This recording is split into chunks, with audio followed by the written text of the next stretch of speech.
jërëjëf mbokku téléspectateurs yi ñu ngi leen di gërëm di leen sant ci li ngeen àndaat ak ñun encore une fois ci émission 17 18 aju ci wàllu présidentielle 2019 yi nga xamante ni ñu ngi daanaka jeexal campagne bi ndax ajuma ci 0 heure incha allah la ñu koy noppee gannaaw ba ñu ko tàmbalee boobu ak léegi daanaka léegi mu mot ñetti semaine 17 18 nag tey di dalal kenn ci kujje politique bi. muy Thierno Bocoum Thierno ñu ngi lay nuyu. maa ngi lay fay bu baax Papis. voilà di wax ne moom la ñuy àndal tey ci waxtu bi ci wàllu campagne bi ak li nga xamante ni moo aju ci wàllu politique ak actualité bi si li jëm ci scrutin boobule. daañu koy def comme saa su ne génn studio bi dem fekk suñu ay correspondant wala suñu ay envoyés spéciaux yi nga xamante ni ñoo ànd ak candidats yi nga xamante ni ñoo nekk un peu partout di def seen campagne alors Thierno gannaaw ba ñu la nuyoo di la gërëm déjà. ci présence bi ndax xam nañu ne c'est pas évident ñu ngi à quelques heures de la conclusion de la campagne bi mooy sa première campagne présidentielle si sa responsabilité yi ou bien.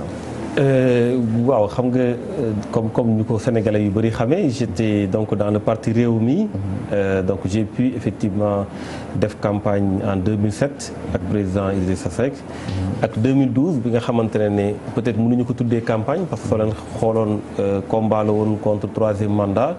bu taxoon on était souvent place de l'Obélisque mais vraie campagne responsabilité yi nga am ren yi yaa ngi koy doog a vivre en termes d'expérience ci campagne non quand même oui parce que quand même en termes de responsabilité en termes disons de taille de la coalition ak vraiment gëdd bu mbir mi am c'est vrai que ñu ngi koy soog a dund. alors lan la inspiré bu ñu delluwaatee un peu en arrière bi nga newee na nga envisager nekk candidat à la présidentielle bi nga ko waajalee ak léegi bi nga si nekkee réalité yi ça t'a inspiré quoi. waaw xam nga moom laa la wax sànq nee naa la très franchement ñun am nañ tuuti quelques campagnes yu ñu dund mais c'est vrai que campagne bii nii ak responsabilité ak présence bu ñu fi am gën nañu jox la réalité d'une campagne électorale. mu doon loo xamante ne lu diis la lu yaatu la. bien que. lan nga découvrir loo xamante ne bi ngay annoncé da ngay nekk candidat xaatoo ko te nga gis ko par exemple. nga ne si mais nekk affaire bi non pourtant sax waxuma c'est-à-dire que li ma bëgg a wax foofu mooy que ne. xamoon nañ ne campagne la ñu jëm xam nañ élection présidentielle nu muy doxee. mais coalition bu bëri ay ñoo xamante ne dañu nekk ay kàngam ci biir. pour manager ko dafa diis. maanaam tey man. lan mooy ci contrainte yi lan mooy problème waaw contrainte yi mooy par exemple man tey maay coordonné communication bi. dafa laaj tey nga impliquer les compétences yu am au niveau des partis des mouvements et cetera. mu am cohérence dans la communication parce que nag mënuñu même su dee parce que parti bu si ne dafa tàmmoon di communiquer boppam mouvement bu ne dafa tàmmoon di communiquer boppam. il faut nga créer benn jonction def benn cohérence dans la communication nga xamante ne kenn du wax lii suba keneen wax le contraire. il faut que ñu imprégné wu programme bi imprégné wu démarche bu ñu am. donc il y a énormément de travail à faire. effectivement lu diis la loo xamante ne amoo temps bu mat pour mën koo assimiler très rapidement mais aussi tu n'as pas droit à l'erreur parce que élection présidentielle jour bu ñëw rek romb na beneen jour moo ci topp parce que dafa 21 jours la soo leen ci paree dem ngeen campagne. donc tey lépp looy def en termes de communication muy jëm ci médias yi sénégalais yi di ko déglu dafa am solo boo xamante ne il faut que très rapidement dans un temps bref nga créer cohérence boobu créer mutualisation des forces ba nga xamante ne coalition dina am benn apparence bu mu am par rapport aux électeurs. waaw mënuñu waxtaan ak yow te du ñu dellu siwaat ci péripéties wala genèse rupture bi amoon entre yow ak président Idrissa Seck c'est vrai que c'est derrière nous mais c'est important parce que li ma inspiré ci question boobu moom mooy que ne suñu waa service digital ñu ngi may rappeler que y a eu beaucoup de réactions bu ñu annoncé que ne ci Thierno la ñuy recevoir tey les jeunes particulièrement ñuy wax ne ñu ngi lay ñaan ne transhume pas. donc il y a eu c'est lié justement à ce mouvement. alors est-ce que mën nga si ñëwaat qu'est-ce qui t'a fait revenir qu'est-ce qui t'avait fait partir. waaw xam nga mën naa wax ci question boobu je vais être constant parce que li ma waxoon ne dama jóge ci benn parti pour convenance personnelle. maanaam xam nga man ba may def. politique mais convenance personnelle pour rafetal rek am na leneen. waaw convenance c'est la formule classique pour partir. waaw xam nga la liberté de choix. liberté bu nga mën a am pour tànn cadre bu ngay déployer politiquement. mun nga ko def sax sans raison c'est-à-dire que mun nga ne tey fii laa nekkoon am naa droit léegi créer leneen loo xamante ne wuute na ak lii parce que dama bëgg a évoluer autrement mais loolu du jaru sax ngay joxe raison alors convenance personnelle effectivement raison yu am c'est des raisons yoo xamante dama jàpp na ne du raison yu ñu war a mën a partager c'est lié à un parti bu ma nekkoon jóge naa fa dem naa créer son mouvement mais c'est privé c'est-à-dire que aussi ñu ni dañu am beneen approche ci politique dañu bëgg a def politique autrement parce que ne diw yaa baax benn jour ngeen am rupture rek nga bëgg ko yàq ni xamee ne ko baaxoo wala nga wax le contraire ci li nga doon wax loolu je pense que ne bokkul ci cohérence pour man tey soo nekkee fenn ba jël décision jóge fa da nga war respecter loo xamante ne mooy cohérence bi nga am en tant que personne li nga jot a wax nga mun ko maintenir maintenant su dee am na ay conséquences wala ay problèmes yoo xam dafay toucher les populations yi war nañ si xam mais su dee c'est personnel c'est pas la peine nga koy exprimer voilà mais comme je l'ai dit ba ñu dañu génn dans un cadre muy la réew mi dugg ci beneen cadre muy Agir maay président du mouvement Agir alors maintenant élection yi Agir mu ngi exister toujours ah oui bien sûr Agir mu ngi exister membre Agir yi ñu ngi ci comité électoraux yi bu coalition bi on est dans les 45 départements on est dans la diaspora ñu ngi impliqué wu carrément ci coalition bi donc moi je suis venu en tant que membre de la coalition. Vous n'êtes pas fondu dans réew mi da ngeen ñëw comme allié. Non, dañu ñëw comme allié non on n'est pas. il faut clarifier ça parce que. ah oui kon loolu leerul woon sa yàggate xëy na ak Idi dañu yaakaar ne dellu na këram dafa dellu këram donc incident la woon. waaw c'était parti. xam nga là les gens se sont retrouvés. waaw non il faut quand même reconnaître que sama relation ak le président Idrissa Seck ba ma dellu see ni ñu doon mel ni ñu meloo woon avant rek lañ ko ne di mel dara changé aussi. la preuve ba mu waree ñëw pour ñu jàppale ko dafa ñëw sama kër ñu toog maag moom ñu waxtaan donc amul benn problème bu ñu am maag moom. loolu il faut que ñu leeral ko moo tax effectivement. complicité bu ñu amoon au début moom la ñuy gis tey donc les gens ont tendance à croire que dañu dellu ci réew mi non dañu maintenir suñu mouvement on était candidat à l'élection présidentielle ba ñu toogee ñu ne lu am solo moo ñu def la mutualisation des forces et on est arrivé à un moment où on s'est dit que yow bokk nga ci njëkk oui ñu njëkk a retiré seen candidature parce que les gens disaient que le parrainage c'est pas évident exactement ñun bokk nañ ci ñu njëkk a wax nañu def mutualisation des forces ci ay pôles. donc ñu ne loolu la ñuy liggéey on est. du contrainte de parrainage c'était juste une volonté un réflexe de mutualiser. non mais pas une contrainte de. non on avait fini le parrainage. le parrainage defoon nañ ko demoon nañ ba conseil constitutionnel ñu déposer suñu non coalition. pour mën a dem aux élections mais après on a vu tout ce qui s'est passé gis na ne le président Macky Sall dafa bëggoon profiter ci division opposition bi. pour véritablement teg yoo xamante ne après opposition mooy dóor ci kaw opposition. donc ñun on a voulu pacifier wax na ne de toutes les façons waruñu fi def luy tax ñu naan ñii la ñu rëkkale ñii ñoo jàll ñoom lañ dóorante seen biir nañ fexe xool ba nañuy travailler autour de pôle yoo xamante ne mën nañu permettre ñu gagner le président moo tax ñun ba ñu renoncer suñu candidature dañoo nag xool dossiers yi parce que dañu waxoon kenn la ñu exclure muy le président Macky Sall pour jàppale ko mais ñeneen ñëpp dinañ xool seen dossier xool seen parcours xool lépp loo xamante ne war na mën a tax ñu tànn donc si loolu la ñu tànnee le président Idrissa Seck pour jàppale ko ci élection présidentielle yi ñu jëm donc on était dans le parti Rewmi là on est dans Agir rien ne change à ce niveau et après la présidentielle comment Agir continue c'est-à-dire que seen autonomie seen indépendance mais bien entendu détaché complètement de on est dans Agir on travaille dans le cadre de Agir wax nañ ko dañu toll moment boo xamante ne il faut prendre une décision parce que élection yi il faut ñu bokk ci soit directement en étant candidat ou jàppale kenn donc on avait nous-mêmes dit que dañuy jàppale kenn donc ba ñu xoolee les différents candidats on a décidé de soutenir le président Idrissa Seck donc tey Agir disons Thierno Bocoum bien que am na comme je l'ai dit au début on a voulu dans ce cadre-là ban pexe parce que le but au début c'était de dire nañu sanctionner xam nga Papis le plus souvent dañu naan sénégalais yi mënuñu fal dañoo mën folli mais fal dafa jafe par contre folli ça doit être automatique c'est-à-dire que bés bu nit yor sa nguur respecté wul ay engagement am def loo xam ne méngoowul ak lu mu waxoon ak yow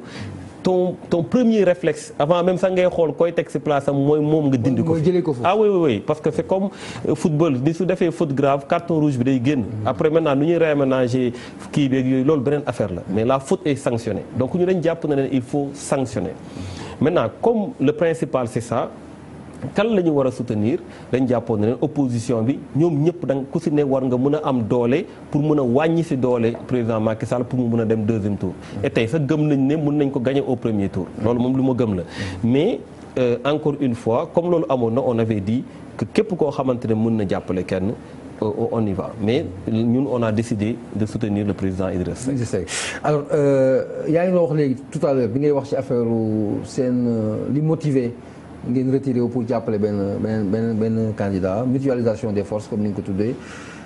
nga da ngeen seetlu ne division opposition bi président Macky Sall dafa doon bëgg opposition di jël di dóor ci kaw opposition ñu gis ne benn moment moom benn genre resserrement des lignes mais ce qui s'est passé ci dernière heure yi mooy pause boobu Maître Mame Adama doon dirigé il paraît que amaat na scission na les candidats qui se sont démarqué de pôle. Non, je ne pense pas que mu am scission. Je pense que l'idée est là, c'est l'esprit aujourd'hui qui guide véritablement candidat yooyu ñu mutualiser seen force. C'est toujours l'esprit de pause qui est là. Et bon, moi je vais en profiter pour vraiment féliciter, encourager vivement Maître Mame Adama Gueye parce que ba muy commencé loolu dem na seeti ñëpp man ñëwoon na seeti ma ñëwoon na seeti ñëpp pour vraiment xool nañu d'abord mutualiser les forces. En réalité. Élection yi ñu jëm enjeu bi justement c'est ça enjeu bi c'est le jour du 24 nit ñi mën a sécuriser le vote et ça il l'avait anticipé depuis très longtemps c'est vrai que am na ñu bëri ñoo xam ne aussi xalaatoon nañ ko mais il a quand même eu le mérite de travailler en conséquence conscientiser ñi sensibiliser leen ba nga xamante ne nit ñi commencé woon nañ di dajale dans ce cas donc tey mën nañu wax peut-être sax que c'est le fruit c'est le résultat de moom ce qu'il avait entrepris depuis le début maintenant qu'il le fasse avec les quatre candidats ou pas je pense pas que ça soit le plus important. Mais la vraie information c'est quoi parce qu'on dit que par exemple c'est Decroix moom mooy gérer des trucs dans ce genre que maanaam dañoo démarqué wu ci pause bi. yow yaa ngi ci biir coalition. waaw xam nga ça correspond à quoi exactement. waaw xam nga loolu tamit il faut que ñu préciser une chose mooy que ne pause bi c'était beaucoup plus large. concerne woon juste les 4 candidats ça concernait tout le monde ñu ngi woon pause keneen mu ngi woon pause mais c'est vrai que le contexte actuel en ce qui concerne le processus électoral en réalité concerné wul lu dul les 4 candidats de l'opposition bon plus bien entendu le candidat au pouvoir mais la pause dafa concerner les candidats de l'opposition donc c'est normal que candidats de l'opposition yooyu ñu xool ñoom nan la ñuy organiser woo pour mën a xool nan la ñuy mën a travailler pour dem ci élection yi kooku c'est normal indépendamment de l'effort de Mame Adama Gueye indépendamment du processus de Mame Adama Gueye ñoom mën nañ am possibilité gisante seen biir xool ne nan la ñu mën a def pour gën a renforcer loolu mais je sais que ça ils vont s'inspirer de ce que Mame Adama a fait ou en tout cas dina am possibilité de jonction parce que en réalité même objectif la ñu am pour la transparence des élections. Alors damay ñëwaat ci sa cas j'en profite parce que dañuy wax renouvellement générationnel. Y a la vieille garde les dinosaures et tout dañu war a dem retraite ñenn ñi ñu ngi résister. yéen Sonko Gakou c'est la jeune génération alors yéen aujourd'hui lan la jeunes yi war a mën a jàpp comme étant un plus comparativement à l'ancienne génération yéen qui êtes sur la scène maintenant nekk di aspirer à prendre les rênes à reprendre le flambeau. waaw xam nga ñun porte-drapeau la ñu doon maanaam ñun dañuy war a doon une illustration des capacités yu jeunesse bi war a mën a am ak possibilités yu ñu war a mën a am pour que véritablement ñu wane ne ñoom taxaw nañu pour intérêt population yi. pour la man illustration la ñu war a doon parce que ñun rek doyuñu dañu nekk ay politique jiite ay mbooloo jël ay décisions ne ñun dañu bëgg a yor réew mi. donc ñun genre miroir la ñu doon pour suñu génération mais ñun théorie bu ñu mësoon def ci alternance générationnelle dañ ko def sur la base d'une masse critique dañ ko def sur la base d'une alliance générationnelle maanaam bokk lu ñu gëm mooy tey Thierno Bocoum nekk président de la République tey changé wuñu classe politique bi changé wul nu mu waroon changé et cetera peut-être am na ay difficultés yoo xamante ne mën na ko am bien que lu jub ak lu baax ak lu rafet yëpp mun nañ ko gis ci ndaw ñi comme mun nañ ko gis ci mag ñi mais dañ jàpp na ne suñu génération ñun duñu génération boo xam dañu complexé duñu génération boo xamante ne dañu intéressé wu maanaam bokk mën nga ñu jënd mën nga ñu xoxatal mën nga def loo xamante ne dina mën a tax tey ñu mën a ànd ak yow donc dañ jàpp ne ñooñu suñu góorgóorloo ba ñëw en masse au niveau de la politique dugg assemblée nationale nekk au niveau des sphères de décision ça va beaucoup changer et ñun loolu lañ jàpp loolu lañ gëm alors dina ñëwaat léegi dañuy génn Alassane Ba apparemment moom moo nekk ci ligne bi Alassane ñu ngi lay nuyu waa kay Papis ñu ngi lay fay alors foo tollu tey ak sa candidat président Macky Sall alors ñu ngi côté zone B wara bu Grand Dakar kon jàppal ni depuis ci suba la tàmbali caravanam dafa jaar fële nga xamante ni moo di résidence Monseigneur Benjamin Ndiaye fële ca Fann résidence ngir waxtaan ak moom diisoo ak moom ci li nga xamante ni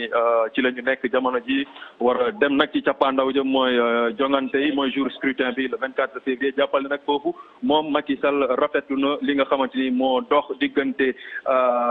religion yi di dialogue islamo-chrétien wante itam rôle ak liggéey bi nga xamante ni église bi mu ngi koy def ci jamono ji ngir fexe ba équilibre social bi am loolu yëpp moom Macky Sall jot na ko rafetlu foofu wante bi mu fa jógee jaar na Papis fële nga xamante ni moo di Médina Rue 6 ginnaaw Soumbédioune ak Gueule Tapée Rue 6 nag jàppal ne mobilisation bu takku moo fa am moom jot na saafantewoo ak ay militants am bi mu fa jógee itam jubali place de la nation foofu nga xamante ni itam ay militants ñoo ko doon xaar foofu foofu nag la àddoo jëmale ci ndaw ñi jàpp ne ndaw ñi war nañu xool différence diggante candidat yi nga xamante ni ñoo nekk di jongante jamono ji lan la moom la def juróom-ñaari at yi nga xam ne toog na ko fii booba léegi defal ko ndaw ñi jot na ci dellu si moo di bilan am li nga xamante ni financement yi entrepreneuriat ak yeneen yooyu yëpp nga xamante ni defal na ko jeunesse bi ba tax na nee na ñoom ñooy tànn ñu xool ban tànneef moo gën ci ñoom ci li nga xamante ni mooy juróomi at yi ñu jëm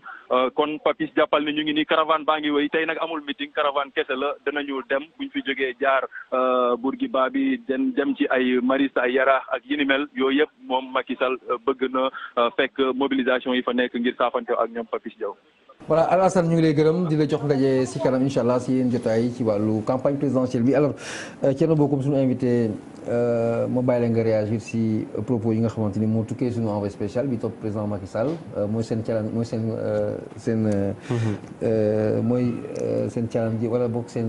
concurrent le principal concurrent si affaire bi ñoom bilan la ñuy présenté ne daanaka ça règle le problème yow est-ce que bilan bi jàpp nga ne doy na pour vraiment dem. waaw xam nga ñoom seen bilan suñ koy def tout le temps dañ koy xaaj mën nañu wax ne dafa am benn bilan boo xamante ne moom la ñuy gën a yëkkati c'est le bilan matériel ak bilan boo xamante ne duñ si wax mooy le bilan immatériel te bilan immatériel sooy xool bokk na si lu taxoon ñu fal le président Macky Sall bu ñu fàttali ne en 2012 président Macky Sall ba mu jógee nekkoon au pouvoir ba mu ñëwee war a dem deuxième tour dafa dem signer les assises nationales te assises nationales yi sooy xool charte de gouvernance la woon maanaam c'était immatériel maanaam nan la ñuy def pour yeesal suñu réew nan la ñuy def pour am séparation des pouvoirs bu dëgër nan la ñuy def pour justice bi taaru mu doon justice boo xam ne am kumba am ndey kumba amul ndey nan la ñuy def pour wàññi prérogative président de la république ba nga xamante du mënati yenn yi et cetera foofu la ko sénégalais yi doon xaar plus parce que tey sondage yi ñu ñëpp def sooy xool déception bu sénégalais yi am daanaka dafa orienté wu ci justice nu muy doxee par exemple donc pour dire tout simplement que ne fu ñu la nit ñi doon xaar tey foofu la ñu doon xaar aussi ñu def bilan mooy lan la ñuy def ci démocratie bi jàpp nañ ne recul démocratique dafa am ci réew mi élection yi rek wane na ko processus électoral bi consensus amu ci on change les règles du jeu en cours de jeu lan la ñuy wax ci liberté jàpp nañ ne liberté reculé na su Wade même devant l'Assemblée nationale autorisé nañ fa marche te fii mënoo sax jege fenn ensuite ñu ngi jàpp ay nit di tëj nan la ñuy def pour séparation du pouvoir bi fan ngeen si tollu séparation des pouvoirs gis nañ ne la mainmise de l'exécutif dans le judiciaire bu flagrant ñëpp gis ko. gis nañ également que assemblée nationale daanaka président la fi nekkal et cetera maanaam boog si côté immatériel boobu yaa am problème. côté matériel bu ñuy yëkkati aussi dañu war a xam ne nguur du loo xamante ne da ngay luxus xaalis ñëw wala ñu ne kii moo dàq njengoo wala kii moo dàq luxus wala et cetera nguur dafa am loo xamante ne daf siy profité maanaam dafa am budget bu ñu koy votel boo xam ne si Sénégalais yi lay jóge seen impôts yi seen taxes et cetera ñu mën a def ay emprunt mën a dem lebi parce que Sénégal am na dëkku jàmm la am na pétrole buy ñëw et cetera yooyu yëpp am na stabilité yooyu yëpp am na garantie am na garantie pays solvable avec pays solvable ressources naturelles yi donc loolu day tax ñu lebal la ensuite da ngay gis tamit dañuy am possibilité au niveau de la coopération internationale nga xam ne loolu c'est des relations séculaires ak yeneen pays yi ñu mën a bénéficier donc loolu yëpp suñu la ko joxee ba dajaleel la ko fu ñu lay xaar mooy nga def des réformes structurelles maanaam xale yi de amuñu suñu jàng ñu ngi jàng waaye duñu liggéey nan lay def ba ñu liggéey nan lay def ba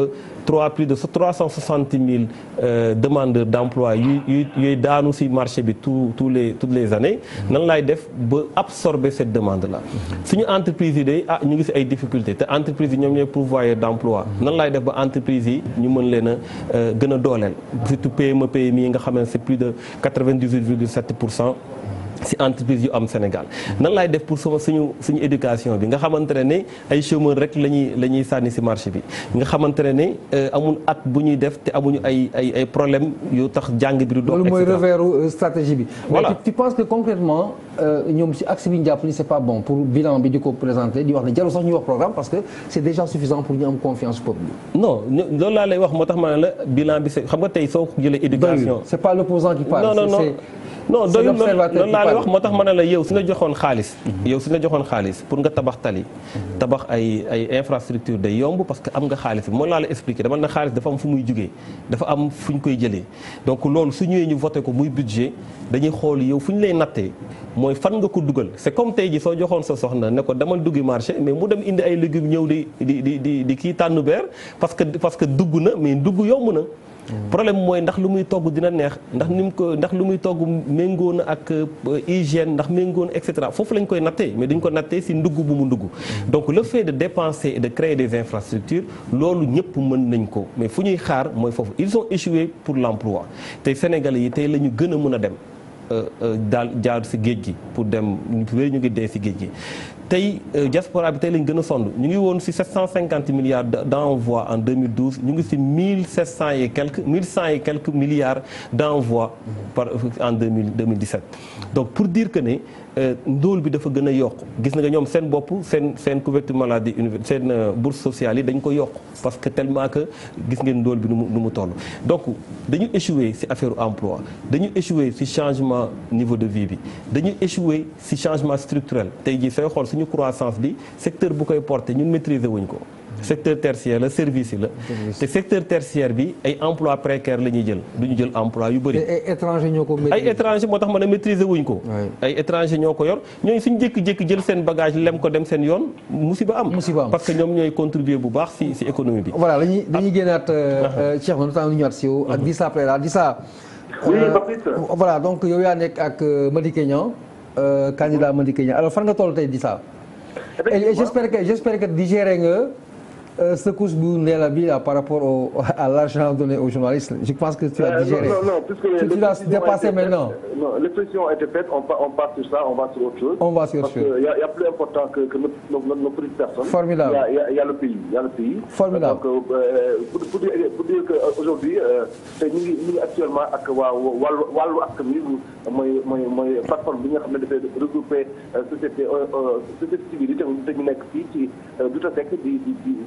jàkkaarloo ak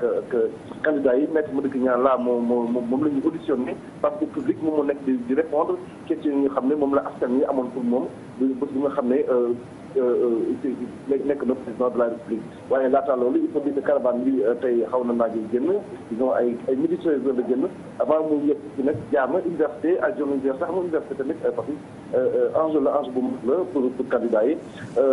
ñun sax dañu xawoon sur amoon une toute surprise parce que vraiment am na mobilisation boo xam quand même bu am solo bu mettre ba di ko ñaan def foofu étudiants yu bëri génn nañu mu tànn ak ñoom am lu mu leen proposé fàttaliku tamit jamono yi nga xam ne moom pavillon A noonu la meloon mu laaj leen ndax moom pavillon A bi meloon il y a 30 ans ndax noonu la mel ba léegi ndax léegi ñu fas di xat ba léegi ndax condition yi ñu daan dundee ndax ñoom moom lañu dundee ba léegi ba pare nag indi leen solution yi nga xam ne moom jàpp na ne bu ko defee xëy na université dund bi gën a yomb njàng mi tamit dina gën a ñoŋ lu ci mel ni fexeel ba nga xam ne nag seen ay nit na gën a yaatu fexe yokk léegi fexe également bourse yi ñu fay ko mais ñu fay ko surtout à temps moom loolu mooy tout problème yu gën a ngam na ñu fay mën a fay bourse yi à temps wala taxaw tamit ci wàllu restauration bi tamit dafa am solo nga xam nga mënoo dugg université te doo wax waxu étudiants yu faat woon foofu donc maître Madické Niang engagé wu na moom ci bopp ne bés bu nekkee président lépp lu ci war ci wàllu justice doo ko def moom rek d'autant plus que moom voilà ci justice doo fexe ko donc moom sommet bu muy def la ci étudiants yi beneen point bu am solo mooy wàllu monnaie bi maître Madické Niang jàpp ne waaw naam Sénégal ak dëkk yi ko wër war nañoo seet moyen pour génn ci zone franc CFA bi taxawal benn monnaie bu dëgër bu CEDEAO bu nga xam ne que mais dina mën tax ñu am doole digganteem ak euro digganteem ak dollar ak yeneen monnaie waaye tamit nee na secteur yi tël yi maanaam lu baax du intelligent Sénégal moom kese moom kos mu génn ci CFA bi mais dafa laaj mu fan ak zone CEDEAO UEMOA de façon générale ba pare nag ñu rapatrier fonds yi nga xam ne moo nekk France ba nga xam ne dellu si suñu gafaka en substance parce que loolu ñu mun jàpp ci caravane yi jàmm ak xéwal bu coalition Madické 2019 ci veille dernier jour campagne bi. Voilà Dissa Préra mu nekk ak candidat Dissa merci nañu ñëwaat ak yow si édition du soir yi nga ànd ak di fàttali ak candidat Madické ñu ngi doon wax léegi l'histoire du bilan alors yéen lan ngeen di proposer concrètement bu fekkee ne parce que bu ñu ko comprendre il y a deux types de bilan bi ñuy wax matériel ak immatériel. C'est ça. Yéen vous avez accentué votre stratégie sur l'immatériel. waaw xam nga le matériel moom booy commencer exercer pouvoir nga koy wane. Le bilan immatériel ça foofu mun nga ko commencer à partir des propositions disons propositions yi ngay mën a commencer pour après nga mën a def un bilan immatériel. Donc ñun programme lañu présenter programme bu yaatu. boo xamante ne suñu commencé si le côté immatériel maanaam tey dañ jàpp ne problème mu Sénégal bokk na si position wu président de la République daanaka Sénégal soo koy xool tu as l'impression que yeneen pouvoir yi amul pouvoir judiciaire président la pouvoir exécutif président la président moom mooy chef de parti moom daanaka mooy lépp mooy bu mii mooy def lépp moo tax d'abord ñu bëri sax dañu foog ne nous sommes dans une monarchie républicaine donc quelque part ñun lu ñu njëkk a orienté wu mooy réduire prérogative président yi parce que dañu jàpp ne d'abord président warul am ñaari manteau président boo xamante ne day régler ay querelle politique di dugg ci yenn détails yi. mais conflit d'intérêt parfois. conflit d'intérêt di indi et tout ça nga xamante da ngay attaquer en tant que chef de parti après nga réfugié wu ci manteau président de la République bi loolu dañ koy dindi dañ ne président Idrissa Seck su nekkee président du nekk chef de parti. du nekk ci chef de parti il sera le président de tous les Sénégalais il sera au-dessus de la mêlée. nee nañ aussi président Idrissa Seck su nekkee président incha allah du nekk président conseil supérieur de la magistrature. loolu dafa doon lu am solo parce que tey. mais ci conseil supérieur de la magistrature am na benn information bu ñu jot par exemple des précisions qui viennent du ministre de la justice. bu wax ne dañu consulter la famille judiciaire. ñu def ay offres ay propositions c'est eux qui ont en fait recommandé que la présidence soit effectivement maintenue par le président de la République. Pour que bu amee conflit d'intérêt il y a eu des problèmes de confiance et que si les magistrats ne s'entendaient pas donc bon il faut revoir ça. Ouais, non, xam nga parce que les avis sont divergents. Non xam nga y a toujours ce qu'on appelle des réticences au changement. Je pense que ñun quand même c'est le président en tout cas ñu ñu fal ñooy impulser ñooy déterminer la politique de la nation donc amul benn secteur boo xamante ne un président de la République war na ci gëmm tant que mu ngi am possibilité soumettre au peuple à travers ses représentants mu doon Assemblée nationale ou mu dem directement au référendum toute forme de réforme boo xamante ne dafa jëm ci jàppale ne day gën a dëgëral démocratie ñun dañuy pare pour def ko li ma bëgg a wax foofu mooy sans enlever l'aspect inclusif parce que bien entendu dans chaque secteur ñi fa nekk da ngay wax ak ñoom mais tey lu ñu seetlu mooy président de la République dafa am mainmise ci judiciaire bi te loolu cordon ombilical boobu dañ ko war a dagg ensuite dañu war a mettre l'accent sur l'indépendance des magistrats parce que principe de l'inamovibilité des juges bi nga xamante ne waroo ko mën a affecté fu la neex loolu dañ koy contourner parfois indil la ay nécessité de service wala indil la ay intérim yoo xamante ne da ngay obligé yóbbu ko donc yooyu yëpp dañ koy bëgg a encadrer mais bien entendu dañ jàpp que ne ci biir justice bi il faut que ñu travail boo xamante ne magistrats yi ci boppam dañuy am aussi esprit que ne ñoom dañuy yor lu am solo bañ a am complicité bu ñu am ak exécutif parce que parfois si quelque chose est possible c'est parce que dafa am complicité président de la République waru mën a intervenir normalement par exemple si verdict parce que tout simplement le magistrat doit pouvoir le juge du moins verdict bu muy joxe c'est par rapport à son intime conviction donc je pense que ne loolu déjà c'est clair maintenant ensuite jàpp nañ ne lu jëm ci organisation élection dañuy créer lu ñu tuddee autorité de la démocratie mu doon loo xam ne organisme bu indépendant la boo xamante ne moom mooy organiser élection yi moom mooy saytu parti politique yi parce que parti politique yi quand même dañoo bëri moom mooy xool procédé de financement yi si waree am moom mooy xool nan la ñuy financer les campagnes électorales. Il faut aller à leur réduction. Non, il faut appliquer les règles qui s'appliquent aux partis politiques. En réalité am na règle yoo xamante ne moo am actuellement en vigueur suñ ko appliqué woon parti politique yi am na parti politique yu bëri yoo xamante ne peut-être que duñu exister.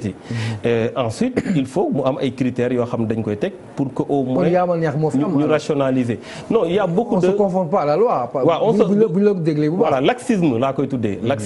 tuddee par rapport à cette gestion là donc tey ñun dañ jàpp ne il faut que mu am une haute autorité de la démocratie même haute autorité des médias aussi dafay am c'est-à-dire que tey le service public par exemple les médias yoo xamante ne comme RTS et cetera accès au service public boobu dañ koy fexe ba Sénégal sur l'histoire de la RTS, je vais rebondir sur ça. Ouais. Mais c'est la complainte spontanée de tous les opposants. Parfaitement. Une fois sur le fauteuil, mais est-ce qu'on n'a pas envie de ne pas vous croire également? Parce que sous Wade, c'était ça. C'est la difficulté. Macky Sall, exactement la même chose. Est-ce qu'il y a si jamais vous. Non, c'est la difficulté. C'est quoi la garantie quoi finalement? Non, c'est la difficulté. Xam nga sànq ñu ngi si doon wax ñun ba ñu doon dem ñun ñi nga xamante ne dañuy bëgg am beneen façon bu ñu defee politique nekk ay jeunes et tout ça suñu doon dem si terrain bi suñu waxee ba gars yi ne vraiment macha allah mais lu ñu si tegal mooy lan moo ñu leer na ñu ne. waaw bés boo toogee mais loolu aussi mënuñu continuer di ko poser comme question je pense que ne àdduna da ngay xeex tout le temps pour am ay acquis. am na ñoo xamante ne def nañ lu ñu def ils ont été sanctionnés pour ça dama jàpp ne képp ku bëgg a réew mi am na fu mu toll actuellement képp ku fi bëgg a toog am fi mandat bu mat sëkk parce que xam nga léegi sax mandat yi gars yi dañuy wax deuxième mandat mais dinañ dem ba nga xamante ne sa benn mandat bi sa du wóor gis nañ ce qui s'est passé en France ak gilets jaunes yi je pense que ni phénomène boobu day mujj am parce que démocratie bi léegi dañ ko dénk rek ne yow yaay député bi yaa ma représenté et cetera peuple bi si boppam suñu gisee yéen yi dañuy wàcc si terrain bi pour exiger à ce que ñu respecte leen donc gëm nañ ne tollatuñu foo xamante ne nit ñi dañuy def ay promesses pour après def lu leen neex parce que les Sénégalais ont montré que képp ku def promesse te respecté woo ko dañuy lay sanctionner et je pense que ça va se dessiner avec le président Macky Sall et je pense que ça va continuer parce que ça aussi la maturité en démocratie voilà maintenant loolu dañ jàpp ne il faut que ñu yeesal ko dañ jàpp ne Assemblée nationale il faut que les droits de la minorité ñu gën ko yaatal ñu wàññi nombre de députés yi même si les députés de la diaspora constituent un acquis aujourd'hui donc sur le plan institutionnel il y a énormément de réformes yoo xam ne dafay dem dans le sens de vraie rupture maintenant par rapport à notre économie dañ jàpp ne suñu économie bi wax naa ko sànq parfois tu fais juste un raisonnement à contrario pour xam ne lii ñu ne baaxul suñu ñëwee contraire ba la ñuy def maanaam jàpp nañ ne tey il faut que ñu gën a yaatal suñu secteur primaire bi gën ko dooleel muy agriculture bi élevage bi artisanat bi et cetera il faut que suñu secteur secondaire bi industrialisation parce que soo waxee ñu ne la def nañ fi ay pôle jam ñaaju et cetera c'est pas ça c'est-à-dire que tey ñun lu jëm ci suñu chaîne des valeurs mu jëm ci production ba commercialisation il faut que ñu maîtriser ko parce que Sénégal lu ñuy def mooy suñu ressources yi dañ koy jël yóbbu ko à l'état brut transformer ko indiwaat ko jaayaat ñu ko ñu nekk ak client alors que on a du pétrole on a du gaz il faut qu'on en profite on a du fer il faut qu'on en profite pour que ñun ñuy defar suñu amee matière première ñu defar suñuy produit bopp di ko mën sax di ko exporter et c'est important que loolu ñu def ko bien entendu également dañ bëgg a renforcer suñu secteur privé national parce que tey soo déggee partenariat public privé le plus souvent on met en avant le secteur privé international dañ jàpp ne le secteur privé national tey dañ ko war a gën a renforcer gën ko jox gëddëm ba nga xamante ne dinañ mën a def seen liggéey nu mu waree ba pare dinañ mën a absorber la demande d'emploi boo xam ne am nañ ko. alors dañuy gënaat studio bi ak Ibrahima Diouf moom moo ñu Ibrahima ñu ngi lay nuyu déjà di leeral na yow yaa nekk ak candidat Issa Sall bu PUR alors lan la ñu war a mën a tey jàpp Ibrahima. Papis nuyu naa la nuyu say téléspectateur ak ñi nga bokkal plateau bi li ko waxee nag tey ñu ngi ci caravane PUR parce que rek dem fi nga xamante ne mooy Tëngéej foofu nag nañu nar a amal meeting bu mag laata loolu nag tey ci suba lañ bàyyeekoo Tivaouane caravane bi jot na jaar fi nga xamante ne mooy Sindia jaar Cikki jàpp Ndayane ba Popenguine foofe nag ki nga xamante ne rek mooy professeur Cheikh Issa Sall ñëwaat na ci lenn ci programme am bokk na ci fexe ba askan bi tamit ku feebar mën a faju wàllu njàng meek njàngal yi tamit yëkkati ni ci ay kàddu ne dina fexe ba yenn gox yi ñu am ay lycée yu mag loole nag réforme bees la ci fas yéene dugal ndax nee na dootul tabax benn lycée rek terminal wala sax seconde de terminal mais ci sixième lay tàmbalee ba ngay yegg ci classe yi gën a kawe ci loolu nag indi na tamit ay réforme ci wàllu baccalauréat mu ne amatul série wante képp ku am bac rek di nga mën a tànn série bi nga xamante ne fa nga gën a wóolu soppali ko ba ñu bàyyeekoo ci diwaan yooyu nag dem nañ fi nga xamante ne Ndayane Tubaab Jalaaw ñëw Sébikotane Déni Malick ak Diamniadio jàpp Sendou Bargny jamono ji may wax ak yéen ñu ngi Rufisque Est fas yéene nag dem fi nga xamante ne mooy HLM foofee ca terrain Ndefane la joxante rendez-vous ak militants yi ngir amal fa meeting boo xamante ne rek dina ko mayaat mu gën a fësalaat li nga xam ne mooy programme am di koy may sénégalais wóolu ko defal ko ci élection yi ñu daj mooy Fatick. alors Ibrahima balaa ngay dem lan mooy fait marquant bi bu fekkee am na tey jii lan mooy y a un fait marquant aujourd'hui. fait marquant bi mooy mobilisation bi ñu gis rawatina fi nga xamante ne mooy Tëngéej loolu di firndeel rek ne tey nar na xumb lool foofee ci HLM parce que daal fii ci biir Rufisque Est daal foo ci romb daal da ngay gis askan wi rawatina militants yi di dox rek di wutali fi nga xamante ne mooy terrain HLM bi nga xam ne foofu lañ jàpp ne foofu la ñu nar a amal ci kanam tuuti meeting bi ma la doon wax léegi Fatou. voilà Ibrahima Diouf merci jërëjëf di fàttali waa ànd ak candidat Issa Sall bu PUR alors suñu invité tey ci 17-18 moom mooy Thierno Bocoum di coordonner communication coalition Idy 2019 alors ñëwaat si campagne bi jóge ci li nga xamante ni moo aaju ci coalition Benno Bokk Yaakaar di encadrer président sortant. nga wax ne ñoom bilan matériel ak immatériel ñaar yooyu ñoom si bu matériel bi rek la ñu accentué aujourd'hui après avoir regardé l'opposition depuis début campagne bi lan mooy sa force en termes de campagne lan nga xam ne mën nga ko jàpp yow ne véritablement si campagne 2019 bi pour l'instant on a frappé fort ci wàllu campagne bi ci aspect bi yéen non sans hésiter dama lay naan la spontanéité sans hésiter c'est-à-dire mbooloo yi ngeen di gis yëpp par exemple topp le président Idrissa Seck dañuy ñëw d'une manière spontanée dañuy gis convoi bi gis nit ñi ñu ngi ñëw ñu daw ñëw fees convoi bi ñëw saafante ak moom ñëw crier pour que véritablement ñu xam ne am nañ si moom espoir yaakaar nañ réew mi changer à travers moom su toogee. loolu moo ñu gën a marqué parce que dañu seetlu ne tey ku nekk au pouvoir muy le président Macky Sall daanaka ay meeting lay def. Parce que meeting yi ça leur permet ñu dajale nit ñi benn lieu mu ñëw taxaw ñu joxe ay t-shirt joxe xaalis et cetera mu ñëw taxaw dem d'ailleurs daje nañ ñu bëri ñoo xamante ne si ñun la ñu bokk mais bon comme dëkk bi dafa xaw a dëgër dañuy jël tissu jël kii après ne la non ñun daal dañu invité woon wala suñu voisin moo ñu yóbbu. Donc pour dire tout simplement que ne tey sénégalais yi en réalité li ma sentir man mooy que ne. amoon nañu volonté de sanction mais doyul parce que sanctionner nit mu jógee fii il faut que ñu xam ne Sénégal day continuer Sénégal dañ koy continuer yor donc jàqare bu ñu amoon si ku leen di kuy ñëw remplacer le président Macky Sall tey dañu gis ne ñun à travers nos caravanes que dañu ko gis sur le président Idrissa Seck donc yàkkamti nañ le 24 ñu sanctionné waaye aussi ñu ibbi la porte de l'espoir ibbil koo xamante ne jàpp nañ ne tey dina indi de vraies ruptures xam nga lu koy gën a firndeel mooy ñu ko wër. xoolal toute les leaders de la coalition qui étaient des candidats à la candidature des leaders yoo xamante ne des leaders confirmés ku si ne mënoon nga nekk président de la République parce que da nga taxawoon pour nekk ko nga ñëw saytu programme am parce que en réalité accord programmatique la saytu programme am saytu parcours am saytu léppam ne moom laa bëgg a àndal nga gis mu mel ni genre ruée nit ñi di ñëw un peu partout ça veut dire que ça suscite l'espoir. C'est une surprise pour Idrissa. Non je veux dire que c'est un contexte boobu ñu imposer ñu ñëpp mais la surprise fa la lay jógee. La surprise. Je veux une bonne surprise pour Idrissa Seck. waaw c'est une bonne surprise mais je veux dire que la vraie surprise.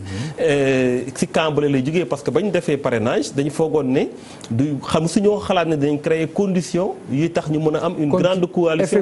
effet boomerang nga bëgg wax moom moo. effet boomerang la. effet boomerang la je pense que tey le président Macky Sall su mënoon delluwaat ginnaaw si parrainage bi dafay delluwaat ginnaaw parce que nag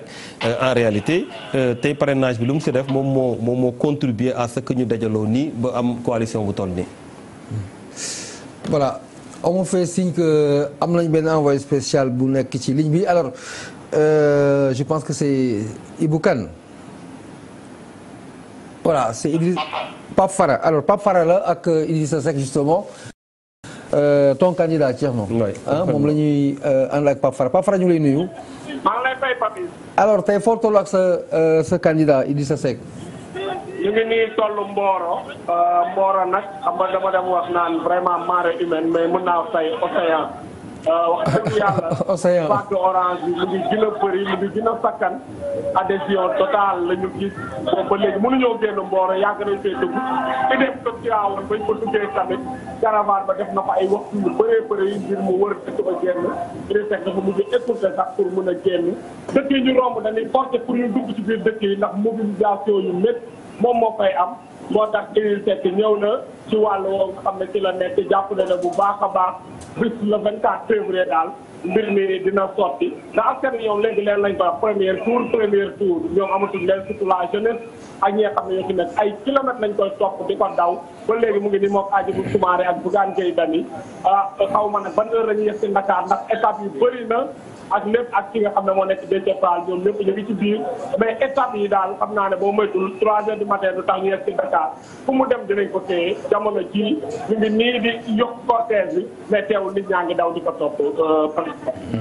voilà Pape bu amul fait marquant à part ça ñu bàyyi la nga continuer sa caravane. waaw fait marquant daal mooy Idrissa Seck bu kontaan di ree ba wax ji sax daanaka du bëri ndax xam naa ne li mu gis ci ni est-ce que moom sax moom Idrissa Seck li nu mel bett ko parce que vraiment. nit ñu bëri nañu lool. voilà Pape Fara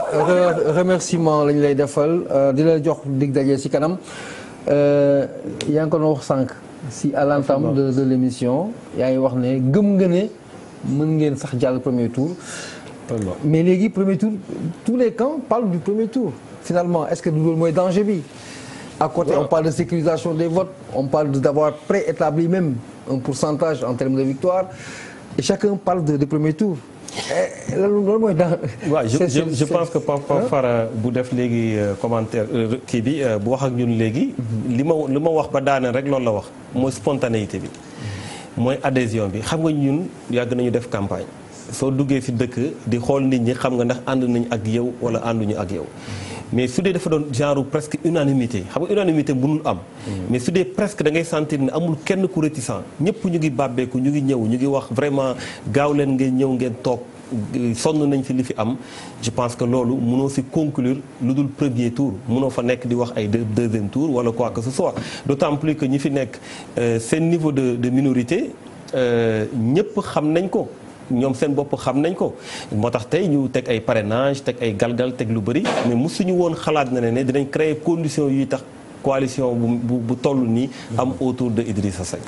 alors man li ma bëggoon wax moom mooy si côté dangerosité bi un peu chacun parle de parce que ñoom nee nañu c'est acquis sur la base de constat bi ngeen def yéen tamit parce que ñoom ils drainent des foules également. moom lañu sax il regroupe des foules. enfin il y a des foules il les rassemble. non man faruma si benn camp donc damay bëgg je restitue le propos foule boobu yéen tamit foule boobu mais est-ce que lu amul benn finalement qui croit finalement et que à terme si on va vers quoi pour ne pas faire de la météo. non je pense que quand même ñoom ñoo bëggoon daw si maay nit ñi di wax premier tour parce que xam nañ ne mënuñu dem premier tour. je pense que loolu sénégalais yëpp jàpp nañ ko dès le début il voulait faire croire aux populations que ne ñoom dañuy jàll premier tour mais xam nga réalité du terrain rek moo wóor c'est-à-dire que soo ko waxee ci rajo wax ko ci télé yi wax ko ci regroupement yi nga def élection su amee nit ñi dañuy jublu ci dëkk fekk fa waa dëkk bi foofu nag spontanéité bi ngay xool c'est-à-dire que di nga xam yow ndax laaj ko ni tax deful ay caravane ci yenn dëkk yi pourquoi muy dem rek jubal ci benn stade fekk ñu dajaleel ko nit ñi ça pose problème donc ñun defuñu ay meeting defuñu dara dañuy ñëw dugg nit ñi dégg na ne Idrissa Seck mu ngi ñëw ñu génn seeni kër ay heures yu ne yegg nañu boobu j'étais ci caravane parce que man damay dem di ñëw Louga ñu ngi fa yegg vers 2 heures du matin mais on a trouvé une foule boo xamante ne di ñu xaar à 2 heures du matin parce que tout simplement wax nañ leen ne Idrissa Seck va venir donc ça c'est très clair maanaam loolu firnde la c'est palpable. mesure bu concret la bu leer la da nga koy gis ci nit ñi da nga koy gis ci bàbbeeku bi et cetera donc ñoom mënuñu dem deuxième tour d'ailleurs sa président Macky Sall yàggul mu naan est-ce que ñu opposants yi suñu toogee dinañ nangoo xom donc moom ci boppam mu ngi commencer di intégrer cette éventualité là d'ailleurs moo gën ci moom parce que on veut pas que yenn surprise yi di ko dal mais fondamentalement aujourd'hui ñoom xam nañ ne mënuñu dem premier tour ñun tax ñu gëm na ne mën nañ sax jàll premier tour parce que vraiment effervescence bu am ci mbir yi je pense que seen reporter bi moo ko wax léegi loolu du lu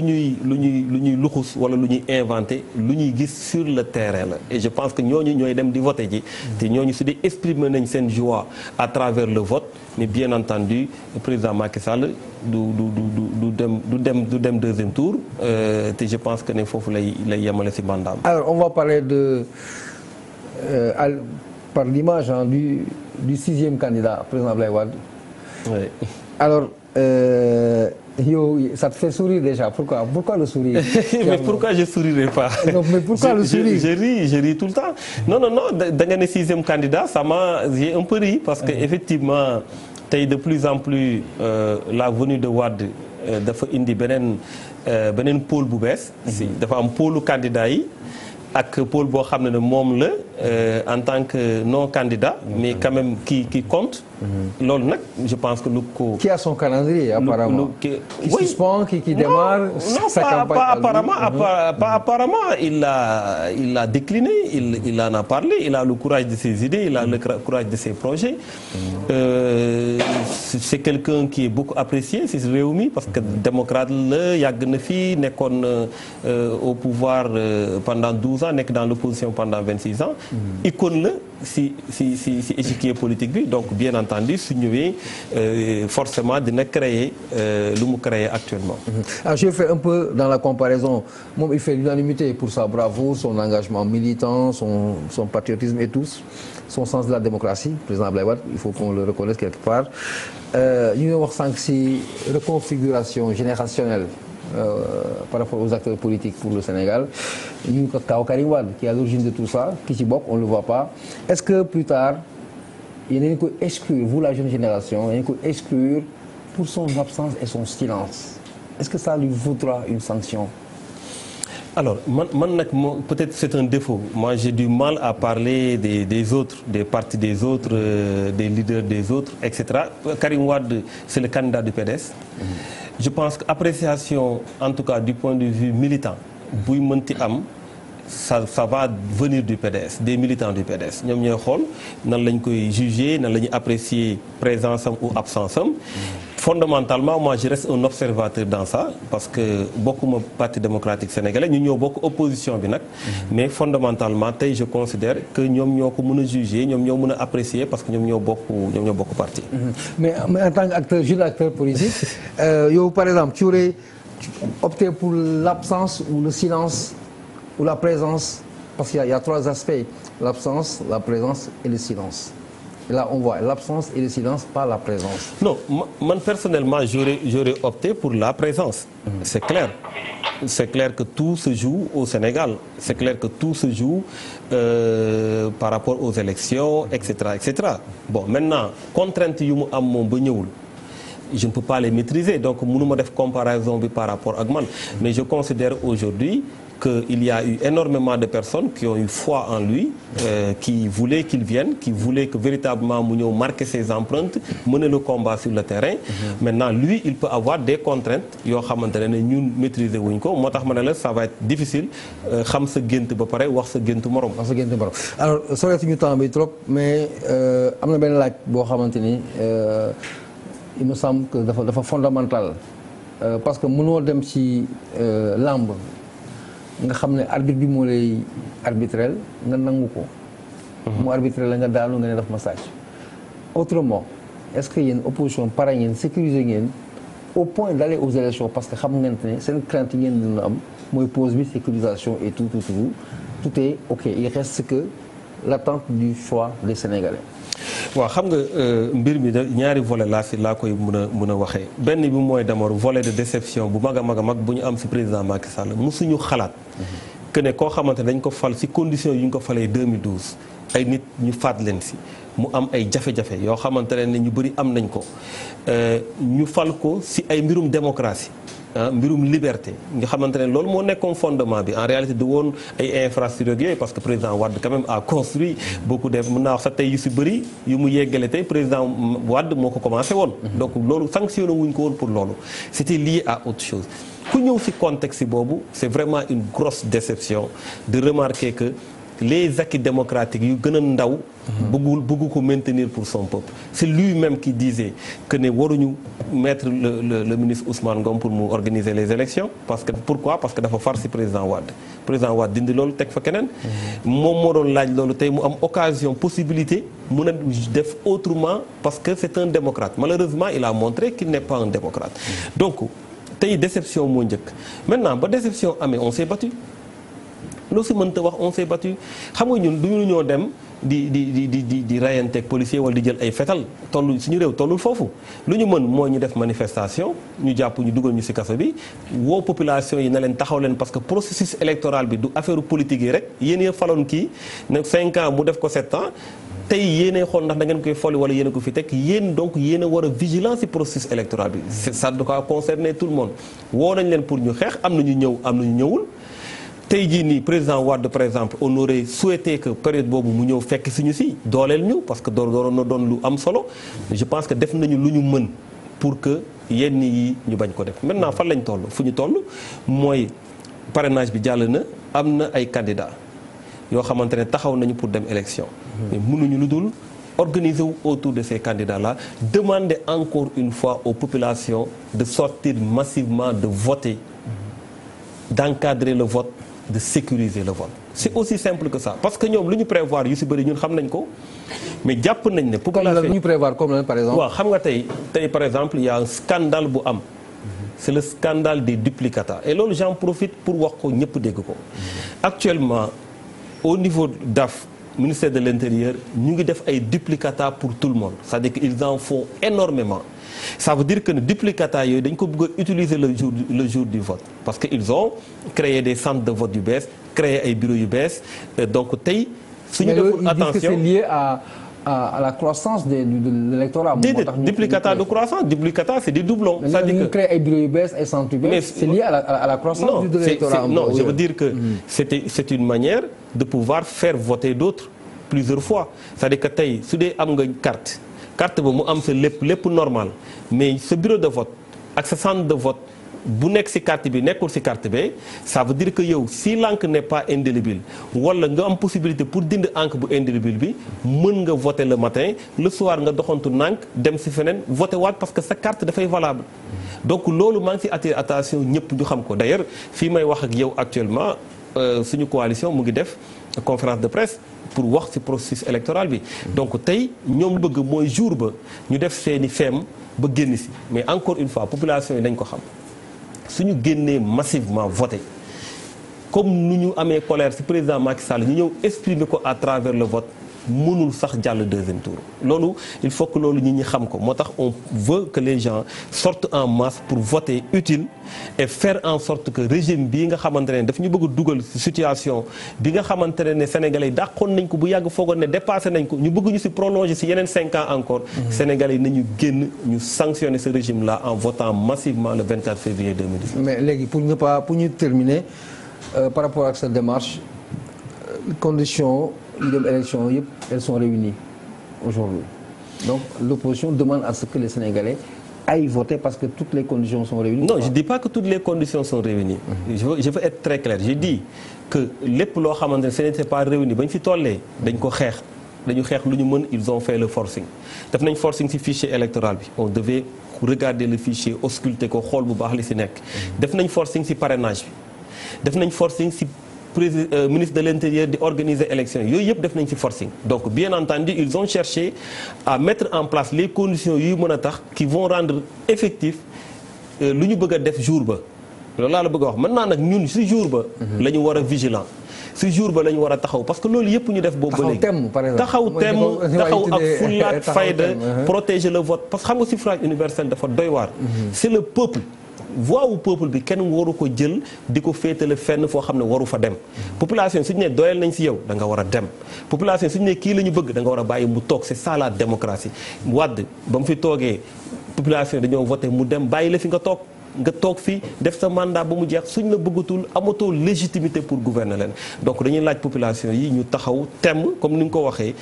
faire face à tout fexe ba protéger le vote et c'est ça qui est le plus important aujourd'hui. Merci Thierno Bocoum bu coalition Idy 2019 nekkoon suñu gante ci 17